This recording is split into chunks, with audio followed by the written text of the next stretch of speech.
سلام خدمت شما دوستان عزیز. خب امیدواریم تا اینجای دوره با ما همراه بوده باشید. بریم سراغ دوره فرم ولیدیشن و اینکه ببینیم چه اتفاقی میفته.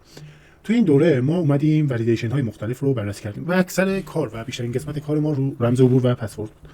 ابتدا اومدیم قسمت های مختلف رو پر کردیم. مثلا نام وقتی وارد میشد و میگفت که ثبت نام کنید، میگفت حداقل باید 3 کاراکتر باشه. وقتی 3 کاراکتر پر میشد رنگ کادرمون ثبت میشد و اومدیم قسمت های مختلف رو پر کردیم تا رسیدیم به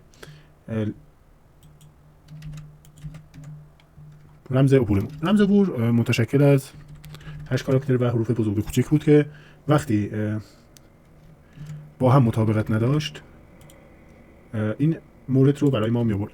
من دوباره وارد میکنم. خب ثبت نام، با موفقیت ثبت نام کردید وقتی که مطابقت داشت و وقتی که مطابقت نداشت ثبت نام، مطمئن شوید که پسوردها مطابقت دارند. ما تونستیم ولیدیشن های هر قسمت رو به این صورت انجام بدیم.